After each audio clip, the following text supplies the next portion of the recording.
Good afternoon everyone, कैसे हैं आप सब।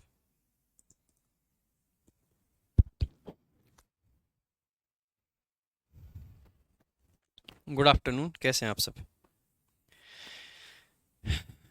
All good. चलो भाई।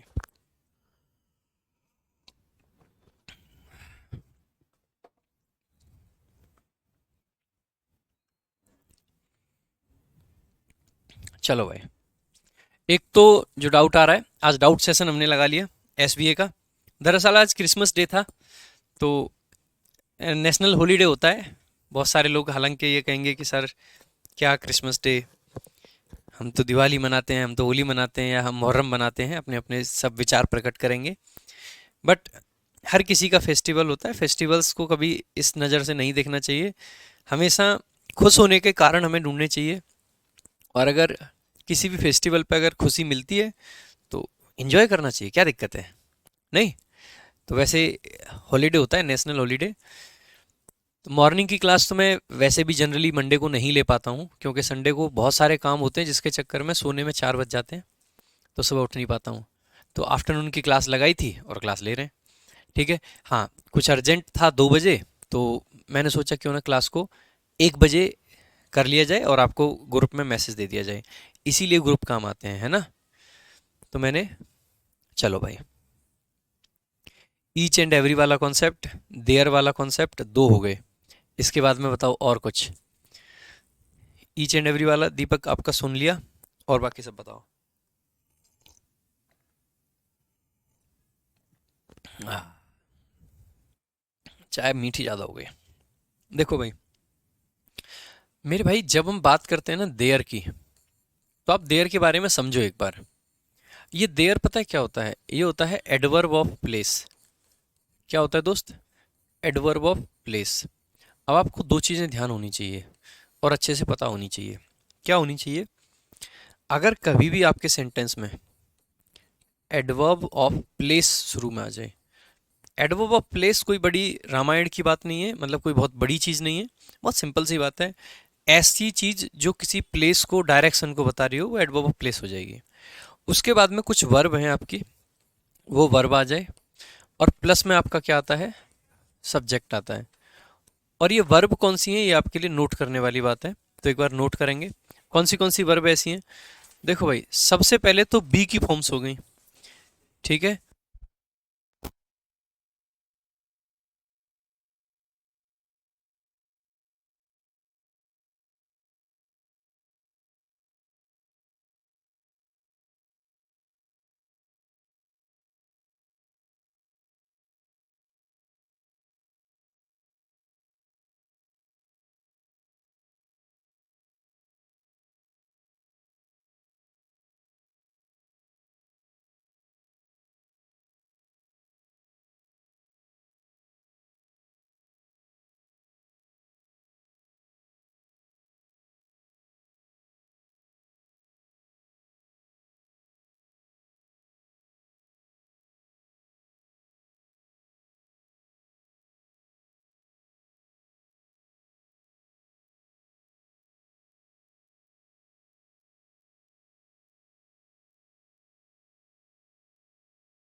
मैं सेंटेंसेस को लिखने में इतना बिजी हो गया कि मैंने पीछे कमेंट नहीं देखे, और मुझे नहीं पता चला कि साउंड नहीं आ रही थी।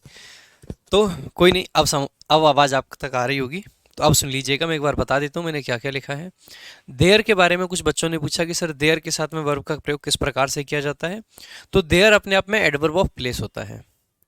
अब आपको एक स्ट्रक्चर विशेष जो कि किसमें यूज किया जाता है, इन्वर्जन में यूज किया जाता है। और क्या स्ट्रक्चर होता है वो, कि अगर सेंटेंस के स्टार्टिंग में कोई एडवर्ब ऑफ प्लेस आ जाए, एडवर्ब ऑफ प्लेस में आप कह सकते हो देयर आ जाए, हियर आ जाए, अलोंग के साथ में कुछ आ जाए, आउट आ जाए, इन आ जाए, आउटसाइड आ जाए, इस टाइप के अगर कोई फ्रेज आ जाए, ठीक है, तो ये चीज आ जाए। और उसके बाद में वर्ब आए और फिर आपका सब्जेक्ट आता है। वर्ब भी कौन सी होती हैं, बी की फॉर्म्स हो जाए। बी की फॉर्म्स का मतलब है इज, एम, आर, वॉज, वर, ये सब में से कोई भी आ जाए। उसके अलावा आपकी लिव आ जाए, रन आ जाए, गो आ जाए, कम आ जाए, फ्लाई आ जाए, लाई आ जाए, लाई का मतलब लेटना यहाँ पे है ना, स्टैंड आ जाए, ईटीसी। और यहाँ पे सब्जेक्ट में आपका क्या होना चाहिए, नाउन होना चाहिए, प्रोनाउन नहीं होना चाहिए। तो ऐसे केस में ये क्या लग गया, इन्वर्जन लग जाता है। तो अगर ऐसा कोई केस है तो सब्जेक्ट आपका कहाँ पे चला जाता है, पीछे चला जाता है भाई। ये आपका सब्जेक्ट है, तो वर्ब किसके अकॉर्डिंग आएगी, इस सब्जेक्ट के अकॉर्डिंग। अब आपके सामने दो क्वेश्चन है। There live a lady with his husband. अब आपको पता है ये विथ क्या है, देखो देयर आपका क्या होता है, एडवर्ब ऑफ प्लेस, अभी ऊपर बताया था मैंने। अगर मेरे भाई ये एडवर्ब है तो ये आपका क्या है, वर्ब है। और ये वर्ब है तो ये अ लेडी क्या है, सब्जेक्ट है। लेकिन सब्जेक्ट में आगे विथ क्या है, विथ एक प्रेपोजिशन है। विथ क्या होता है, एक प्रेपोजिशन होती है। और इसका ऑब्जेक्ट क्या है, हस्बैंड। तो हम कह सकते हैं ऑब्जेक्ट के हिसाब से तो वर्ब नहीं आती, तो सेंटेंस का सब्जेक्ट क्या बचा, आप कहोगे ये अ लेडी बचा। तो अ लेडी के हिसाब से वर्ब कैसी आनी चाहिए, सिंगुलर या प्लूरल, तो आप कहोगे सिंगुलर आनी चाहिए, इसीलिए एस लगा दो। सिंगुलर वर्ब में एस लगता है, ठीक है।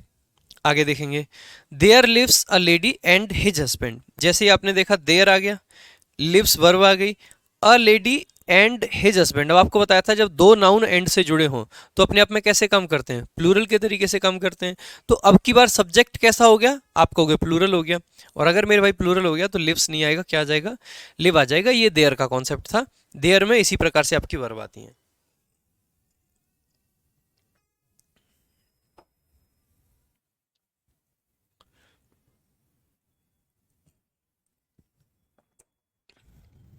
फिल इन द ब्लैंक बना के किस प्रकार से क्वेश्चंस करें, आपको बस भाई एक दिन का और इंतजार करें। मैं ऑनेस्ट बात बताऊं, जैसे ही ये एग्ज़ाम हुए थे, सीजीएल का एग्ज़ाम जो हुआ, इसके बाद में एक तो बहुत सारे स्टूडेंट्स मिलने आते रहते हैं, उनकी वजह से टाइम निकल जाता है जो सेलेक्टेड हैं। दूसरा, काफ़ी सारी टीम का सिलेक्शन हो गया। इंग्लिश टीम से इस बार 12-13 लोगों का सिलेक्शन, मतलब जो काम कर रहे थे लोग उनका, स्टूडेंट्स की बात नहीं कर रहा हूँ, जो हमारी टीम में काम कर रहे थे। जिसकी वजह से अचानक से मेरे सामने बहुत सारे कॉन्स्ट्रेंट्स आ गए कि यार चीज़ें टाइम पे नहीं हो पा रही थी। अब धीरे धीरे हमने फिर से हायरिंग की है, तो चीज़ें फिर से ट्रैक पे आ जाएंगी, तो टाइम से असाइनमेंट्स मिलने लगेंगे। तो एसबीए की आपको टाइप वाइज सीट भी मिल जाएगी, उसके अलावा लेवल वाइज सीट भी मिल जाएगी, और उसके अलावा आपको प्रॉपर पीवाईक्यू की सीट भी मिल जाएगी। तो ये सारी चीज़ें आपको मिल जाएगी, तो चिंता ना करें। उसमें आपकी एरर की सीट, इम्प्रूवमेंट की सीट और फिल इन द ब्लैंक्स की सीट, तीनों की सीटें चीज़ें मिल जाएंगी, ठीक है। आगे चलें। मृणाल कह रहे हैं सर द हिंदू टेलीग्राम पर प्रोवाइड कीजिए। मेरे भाई अभी बस द हिंदू का आपके लिए कुछ और इलाज सोचा है 1 जनवरी से, वो भी बहुत अच्छा काम आपके लिए करने जा रहे हैं, बैकग्राउंड में काम कर रहे हैं, इसीलिए थोड़ा सा टाइम लग रहा है। थोड़ा सा समझाएंगे तो सारी चीज़ें हो जाएंगी, ठीक है। चलें आगे बढ़ें। अब एक क्वेश्चन आया ईच एंड एवरी वाला, अब थोड़ा सा उसको देख लेते हैं। देखो भाई, बहुत सिंपल सी बात है, जब भी आपका कहीं पे ईच लग जाए या एवरी लग जाए या फिर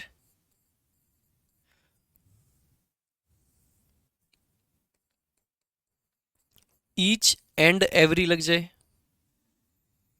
इनमें से कुछ भी आ जाए, या फिर ऐसा आ जाए ईच प्लस नाउन, फिर एंड आए, फिर ईच आए, और फिर नाउन आए, या फिर कभी ऐसा भी हो सकता है एवरी प्लस नाउन, फिर एंड आए, फिर एवरी आए, और फिर नाउन आए। ये भी पॉसिबल है।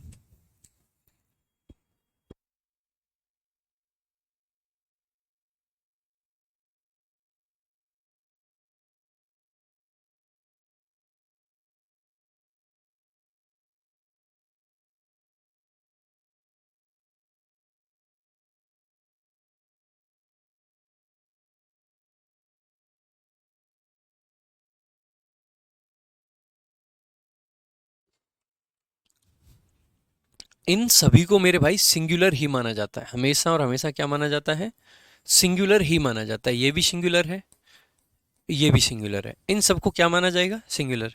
जैसे कि मैंने लिखा ईच, जैसे कि मैंने लिखा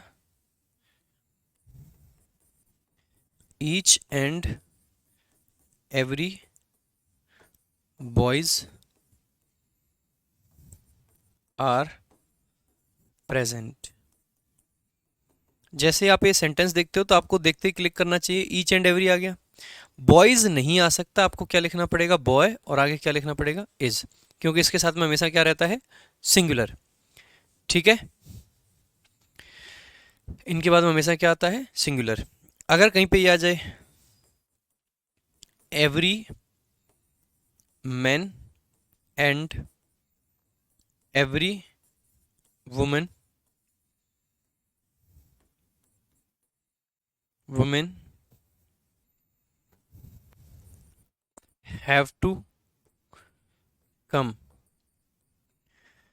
देखो, जब हम इस क्वेश्चन की भी बात करेंगे भाई, एवरी के बाद में कैसा नाउन आएगा, तो आप कहोगे सर सिंगुलर, तो मैन नहीं, MAN आएगा। इस एवरी के बाद में कैसा नाउन आएगा, तो आप कहोगे सर सिंगुलर, तो WOMAN आएगा। और एवरी अगर आ गया या ईच आ गया तो वर्ब हमेशा कैसी आएगी, सिंगुलर, तो हैज आ गया। सिंपल सी बात है। एक क्वेश्चन और आपका किस तरीके से बना सकता है, अगर एग्जामिनर के मन में आई कभी जीवन में, तो कभी ऐसे भी बना सकता है, एवरी मैन एंड वुमेन, ऐसे भी बन सकता है, और हैज़ टू कम, ये सही है। अब इसमें क्या है, सिंगुलर। एवरी को एक बार लिखो, एवरी को 3 बार लिखो, ईच को 1 बार लिखो, 2 बार लिखो, 3 बार लिखो, एंड लगाओ, ये लगाओ, फलाना लगाओ, ढिमका लगाओ, नाउन और वर्ब सब कुछ सिंगुलर ही आएगा, दैट्स इट। सिंपल बात है। ईच या एवरी आ गया, उसके बाद कुछ भी लगा लो, नाउन और वर्ब सिंगुलर ही आएगा। ऑफ के बाद में नाउन प्लूरल हो जाता है, लेकिन वर्ब तो वहां भी सिंगुलर ही आएगा। तो सीधी सी बात है, ईच या एवरी आ जाए तो कुछ भी लगाओ, कुछ भी करो, हमेशा और हमेशा आपकी वर्ब तो सिंगुलर ही आएगी, दैट्स इट। अब एक जो बच्चे पूछ रहे हैं वो पूछ रहे हैं सर द नंबर ऑफ का कॉन्सेप्ट, तो let me explain that as well. दो आपके फ्रेजेस बनते हैं, एक है द नंबर ऑफ और second is a number of. A number of क्या मीनिंग देता है और द नंबर ऑफ क्या मीनिंग देता है, ध्यान दीजिएगा। ये आपका संख्या की बात करता है, किसकी बात करता है, संख्या।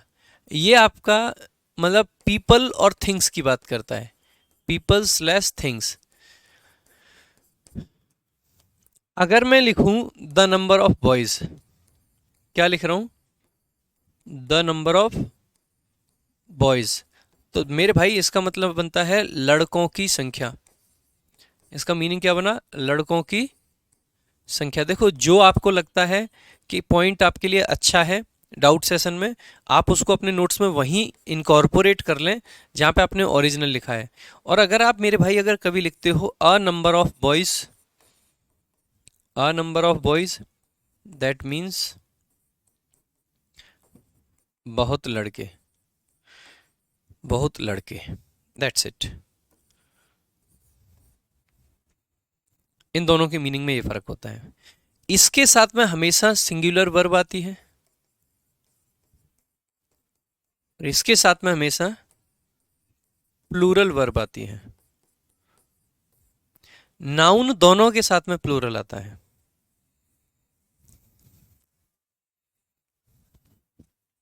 सिम्बा कह रहे हैं कि नाउन के बाद में, वन ऑफ के बाद में रिलेटिव प्रोनाउन वाला कॉन्सेप्ट भी बता दीजिए। श्योर, वो भी बता देंगे, कोई दिक्कत नहीं है। चलो भाई ध्यान दीजिएगा, वन ऑफ के बाद में क्या आ जाएगा आपका,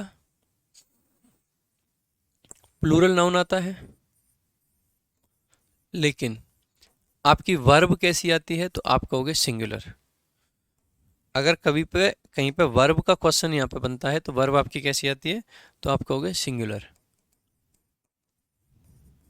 सिंगुलर वर्ब। लेकिन मेरे भाई अगर कभी ऐसे दे रखा हो कि वन ऑफ आ रखा है आपका, इसके बाद में नाउन कैसा आता है, तो आप सभी जानते हैं, अभी बताया था प्लूरल नाउन आता है। लेकिन मेरे भाई अगर इसके बाद में कोई रिलेटिव प्रोनाउन आपका आ जाता है, क्या आ जाता है, रिलेटिव प्रोनाउन, और रिलेटिव प्रोनाउन के बाद में आपकी वर्ब आती है कोई यहाँ पे, ठीक है, इस रिलेटिव प्रोनाउन के लिए जो वर्ब आ रही है वो वर्ब अपने आप में कैसी फॉर्म में रहेगी, तो आप कहोगे सर प्लूरल फॉर्म में। प्लस में आगे चल के आपकी वर्ब आएगी जो कि किसके लिए आएगी, तो आप कहोगे सर इस वन के लिए आएगी। इस वन के लिए जो वर्ब आएगी वो कौन से फॉर्म में रहेगी, तो आप कहोगे मेरे भाई सिंगुलर फॉर्म में। ठीक है, कौन से फॉर्म में आएगी, सिंगुलर फॉर्म में। That's it. ठीक है, अब इसमें एक पॉइंट आप और एक्स्ट्रा क्या जान सकते हैं कि अगर इस वन के पहले द ओनली आ जाए, the only one of, the only one of आ जाए, इसके बाद में नाउन कैसा आता है, प्लूरल नाउन आता है, और वर्ब आपकी कैसी है, और फिर क्या आ जाए, आपका रिलेटिव प्रोनाउन आ जाए। दोबारा से एक बार पूरा लिख देता हूँ, जगह नहीं बचेगी नहीं तो आगे। अगर कहीं पे ऐसे आ जाए द ओनली वन ऑफ, इसके बाद में plural noun plus relative pronoun plus verb plus dot dot dot verb, अगर ये चीज़ें आ जाती हैं तो वर्ब ये भी सिंगुलर आती है और आपकी वर्ब ये भी सिंगुलर आती है। अगर यहाँ पे क्या रखा है, ओनली वन, तो ओनली वन की वजह से ही ये सिंगुलर और ओनली वन की वजह से ही ये भी सिंगुलर, दोनों ही सिंगुलर आती हैं। That's it.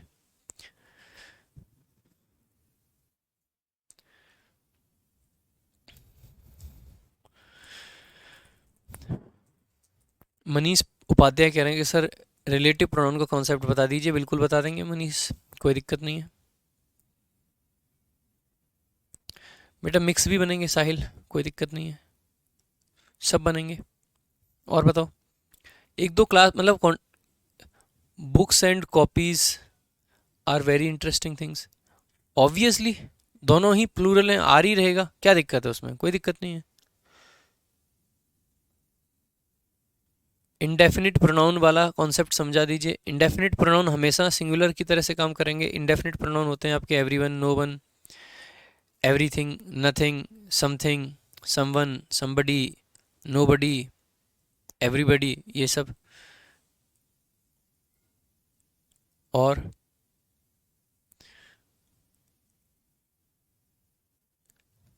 एक भाई पूछ रहे हैं कि sir a black and a black white, shirts क्यों नहीं लिखते, शर्ट क्यों लिखते हैं? बहुत सिंपल सा रीजन है, a black and a white. अब क्योंकि आर्टिकल आ रखा है, अ वाइट शर्ट्स लिखोगे, अ वाइट शर्ट लिखोगे। अगर उसको फ्रेज वाइज देखोगे, देखो भाई, a black and a white shirt were stolen.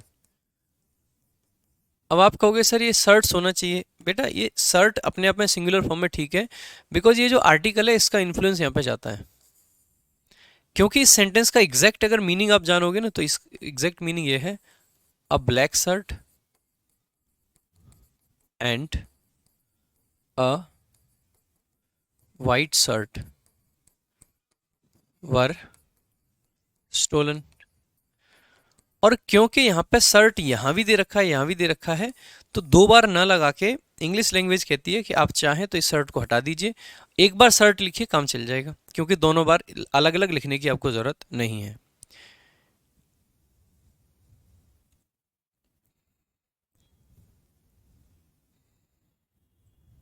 जैसे जैसे मैंने एक नाउन लिखा, Radhika is a beautiful girl and अ, या फिर एंड इंटेलिजेंट गर्ल, ऐसे ही तो लिखते हैं। अब क्योंकि इसमें गर्ल को हमने कितनी बार लिख दिया, तो आप कहोगे सर दो बार लिख दिया, तो गर्ल को दो बार लिखने की जरूरत नहीं है, तो इसीलिए सेंटेंस बन जाएगा, Radhika is a beautiful and intelligent girl. दो बार नाउन ना लिख के एक ही बार लिखते हैं, इसीलिए यहाँ पे ऐसा होता है। और क्योंकि ये नाउन ओरिजिनली सिंगुलर है तो इसको सिंगुलर फॉर्म में ही रखिए, कोई दिक्कत नहीं है।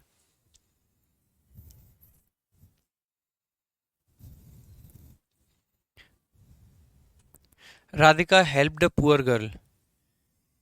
बेटा Radhika helped a poor girl में पुअर आपका एडजेक्टिव है ना कि एडवर्ब, उसमें एडवर्ब का कोई सेंस नहीं है। The noun and noun verb क्या ऑलवेज सिंगुलर आएगा, बिल्कुल सिंगुलर आएगा। अगर कहीं पे ऐसे लिखा हो, यहाँ पे द लिख दो या कोई भी आर्टिकल लिख दो आप, ठीक है, इसके बाद में नाउन लिखो, प्लस में आपका एंड लिखो, प्लस में आपका नाउन लिखो। अब आर्टिकल कितनी बार आया है तो आप कहोगे सर एक बार आया है। अगर एक बार आया मेरे भाई तो अपने आप में क्या बनेगा, सिंगुलर, सिंगुलर वर्ब ही लेगा ये, दैट्स इट। अच्छा अगर आप कहोगे सर ये नाउन ही प्लूरल हो, तो अबे नाउन प्लूरल होंगे तो बात ही खत्म होगी, फिर तो प्लूरल वर्ब आ ही जाएगी, उसमें तो कोई दिक्कत ही नहीं है। ठीक है, और बताओ।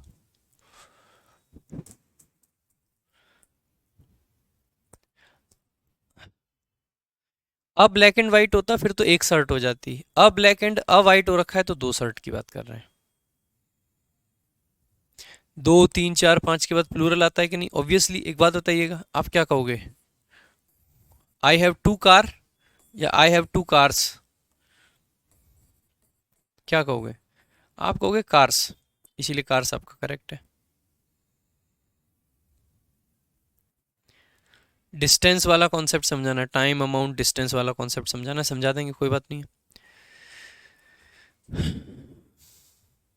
वोकेबलरी लर्न नहीं होता क्या करें बेटा, अगर वोकेबलरी इतनी आसानी से लर्न हो जाता सारा ज़माना याद करके बैठा होता, मेहनत करो, मेहनत तो करनी पड़ेगी, और कोई शॉर्टकट तो जीवन में है नहीं, मेहनत करना ही एकमात्र ऑप्शन है आपके पास में, वो तो करनी पड़ेगी। ठीक है, और बताओ।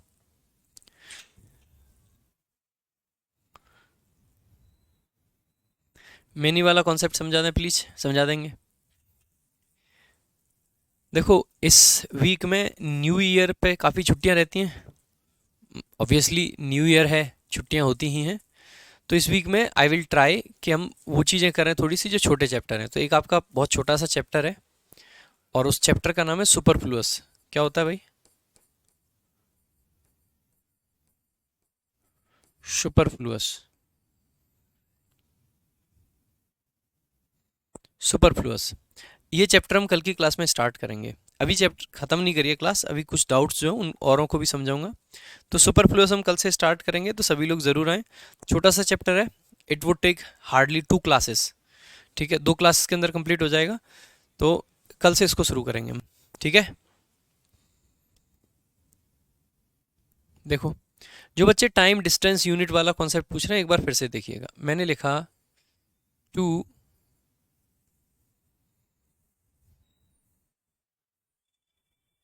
मैंने लिखा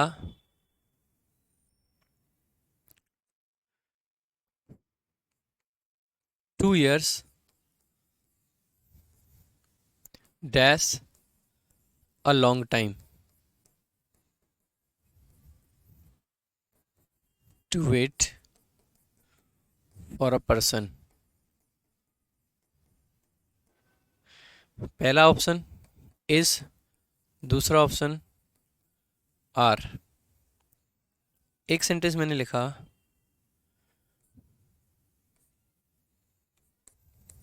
5 किलोमीटर डैश, या फिर डैश नहीं, आर अ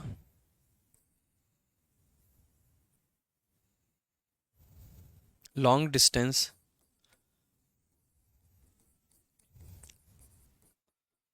टू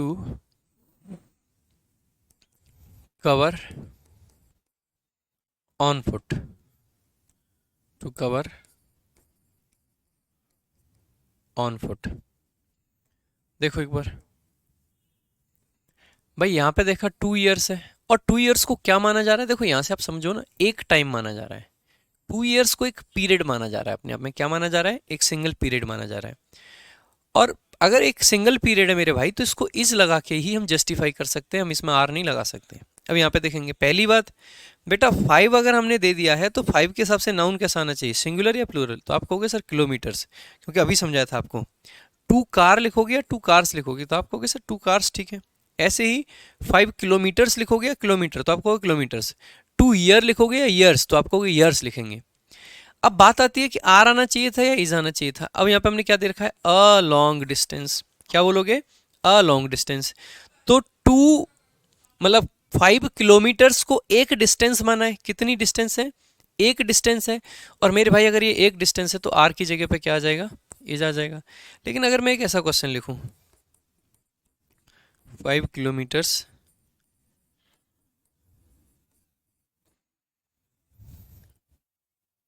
अब आप बताना हैज या have been covered on foot, बताइएगा एक बार क्या आना चाहिए, what would be the answer. 5 kilometres has been covered on foot या फिर have been covered on foot. बेटा साहिल खान रिलेटिव प्रोनाउन वाले पे आ रहे हैं, बता तो रहे हैं, कह रहे हैं आएंगे, मतलब आएंगे। अब अगर कह दिया है तो ऑब्वियसली वो काम तो करना ही है ना जो बोल दिया।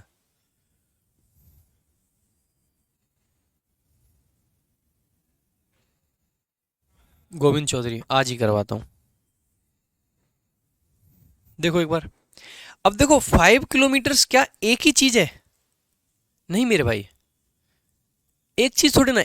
जब हम इसको ऐसे एक डिस्टेंस बता दिया, एक टाइम बता दिया, एक अमाउंट बता दिया, तब इसके साथ सिंगुलर आता है। यहां पे तो ये अलग अलग भाई, पहले 1 किलोमीटर चले, 2 किलोमीटर चले, 3, उसको एक यूनिट के तरीके से तो हमने कभी देखा ही नहीं। अगर एक यूनिट नहीं है तो इसका मतलब प्लूरल आएगा, दैट्स इट। ये अब कुछ बच्चे जो बार बार रिलेटिव प्रोनाउन वाला पूछ रहे हैं, सो लेट मी एक्सप्लेन। भाई देखो बहुत सिंपल सी बात है, जब भी आपका कोई भी रिलेटिव प्रोनाउन आता है, बात को समझने का प्रयत्न करना मेरे भाई। अगर कोई रिलेटिव प्रोनाउन आता है तो रिलेटिव प्रोनाउन क्या मांगता है, देखो it is neither singular nor plural, neither singular nor plural, ना ही तो ये अपने आप में सिंगुलर है, ना ही अपने आप में ये प्लूरल है। फिर इनका सिंगुलर प्लूरल कौन डिसाइड करता है, तो इसके बाद में वर्ब भी आती है, आप सभी जानते हैं इसके बाद में क्या आ सकता है, वर्ब। अब वर्ब आपकी कैसी आनी चाहिए, सिंगुलर आनी चाहिए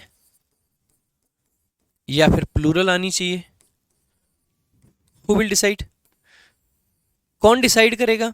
तो आप कहोगे इसका वर्ब सिंगुलर आएगा या प्लूरल आएगा, ये डिसाइड किया जाएगा एंटीसीडेंट के द्वारा। एंटीसीडेंट हो क्या क्या सकता है, एंटीसीडेंट कोई नाउन या प्रोनाउन हो सकता है, एकदम कायदे की बात है, कोई भी नाउन या प्रोनाउन एंटीसीडेंट बन सकता है। लेकिन बात क्या है, बहुत सारे बच्चे रट्टा मार लेते हैं, उनको क्या लगता है कि यहाँ रिलेटिव प्रोनाउन है, ठीक है, और सपोज कीजिएगा यहाँ पे हमने लिखा है एक नाउन फिर ऑफ फिर नाउन, तो बच्चा कहता है कि ये रिलेटिव प्रोनाउन, इसके जस्ट पहले ये नाउन है, यही एंटीसीडेंट है। नहीं भाई, इस फ्रेज में से कुछ भी आप बना सकते हो, आप चाहो इसको बना दो, आप चाहो इसको बना दो, जरूरत के हिसाब से कुछ भी बन सकता है, जरूरत के हिसाब से कुछ भी बन सकता है। एंटीसीडेंट में सेंस आपको निकालना पड़ेगा। अब आप में से ज्यादातर लोगों की जो दिक्कत है वो भी मुझे समझ आ रही है, दिक्कत ये है कि सेंस नहीं निकलता है, बेटा सीखना पड़ेगा। और सीख क्या एक दिन में जाओगे, नहीं सीख पाओगे। आपने सिखा दिया फिर भी क्यों नहीं सीख पा रहे हैं बेटा, क्योंकि एक दिन में सेंस तो ना तो मैं सिखा सकता हूँ ना तुम्हारे कक्का सिखा सकते हैं, ठीक है, उसको तो टाइम लगेगा। अब देखो एबीडी हसीब कह रहे हैं सर ये रिकॉर्डेड क्लास चल रही है, हाँ भाई रिकॉर्डेड ही है। अरे बदतमीज एक बात बता, कोई आदमी डाउट सेशन रिकॉर्डेड कैसे ले सकता है, बता, ये बता ही दे। कुछ बच्चों को सिर्फ अटेंशन चाहिए होती है हमेशा, दे दी भाई अटेंशन, ठीक है, दे दी अटेंशन, हो गई खुशी, मिल गई। देखो एक बार मैंने लिखा द मेंबर्स, या फिर द मेंबर्स छोड़ो, the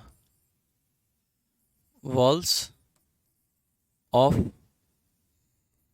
the room, the walls of the room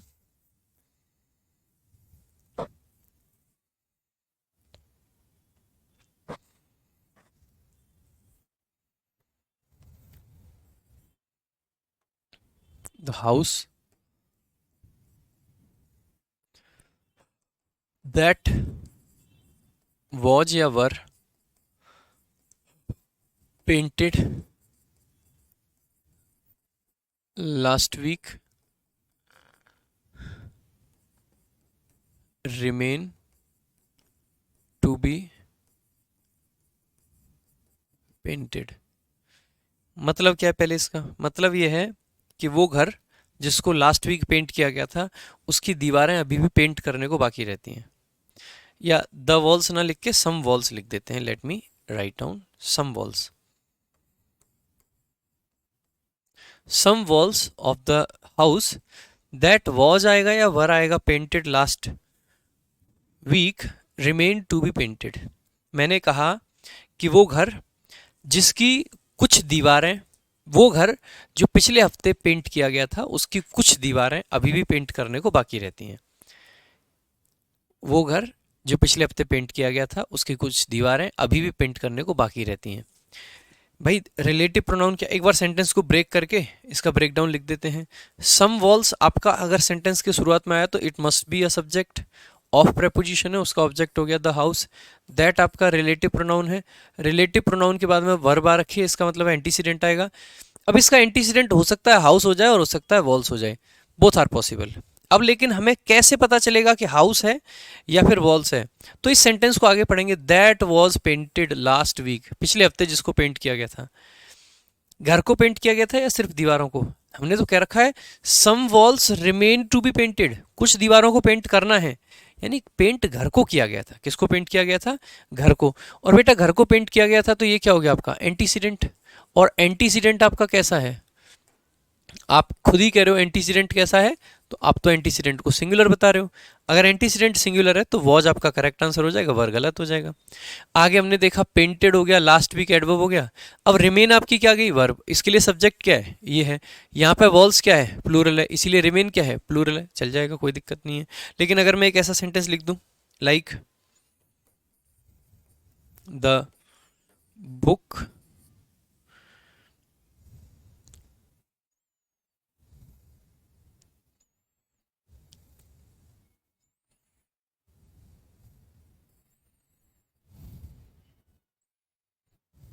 या फिर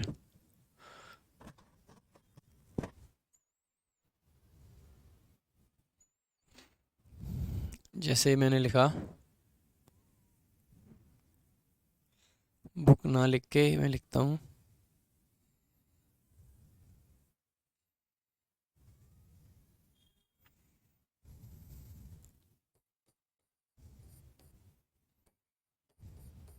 the people in this photo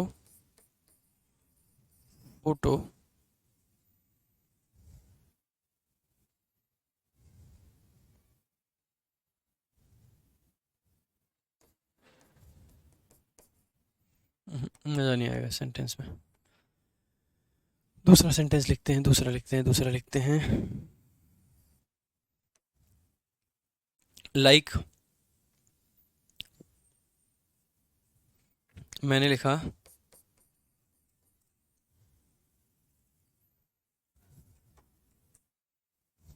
the nails of his right hand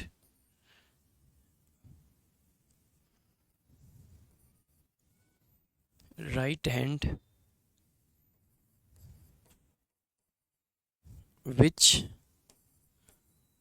are या is well grown can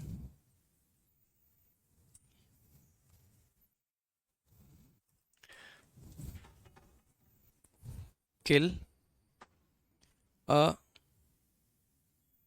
can kill an या kill a furious या फिर simple animal लिख देते हैं an animal. अब देखो इस सेंटेंस को देखो, मैंने लिखा the nails of his right hand, उसके राइट हैंड के nails which are well grown, जो कि अच्छे से बड़े हुए हैं, कैन किल एन एनिमल, वो एक एनिमल को मार सकते हैं। देखना सेंटेंस को, द नेल्स आपका क्या है, सब्जेक्ट है, ऑफ आपकी प्रेपोजिशन है, ऑफ का ऑब्जेक्ट हिज राइट हैंड है, विच आपकी रिलेटिव प्रोनाउन है। अब देखो रिलेटिव प्रोनाउन का एंटीसीडेंट हो सकता है ये बन जाए और हो सकता है ये बन जाए। अब आप खुद से देखो वेल ग्रोन क्या होगा, हम क्या कहना चाह रहे हैं, वेल ग्रोन का मतलब जो अच्छे से ग्रो हुए हैं। हाथ अच्छे से ग्रो हुआ है या नेल्स अच्छे से ग्रो हुए हैं? क्या हम ये कहते हैं कि वो दायां हाथ जो अच्छे से ग्रो हुआ है, ऐसे कहोगे कि उसके दाएं हाथ के नेल्स और वो दायां हाथ जो अच्छे से ग्रो हुआ है, ये कहना चाहते हो? नहीं मेरे भाई, आप ये कहना चाहते हो कि उसके नेल्स और कौन से हाथ के, दाएं हाथ के, और दाएं हाथ के कौन से नेल्स, वो वाले नेल्स जो कि अच्छे से ग्रो हुए हैं, which are well grown, which are well grown. यानी कि विच का एंटीसीडेंट एक्चुअल में क्या है, nails are well grown. Well grown है क्या, वेल ग्रोन आपका, वेल ग्रोन है क्या, वेल ग्रोन आपका नेल्स है। अच्छे से ग्रो क्या कर गए, नेल्स, बड़े क्या चीजें हैं, नेल्स हैं। नेल्स अगर बड़े हैं तो यहाँ पे आर आपका करेक्ट हो जाएगा, इज आपका गलत हो जाएगा, दैट्स इट।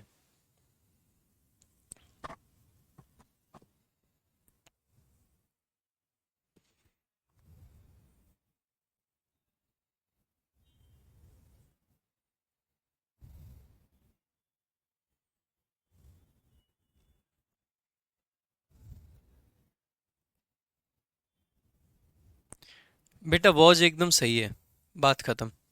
अनिर्बन सही है उसमें। इसके अलावा बताओ भाई, रिलेटिव प्रोनाउन के अलावा डाउट बताओ।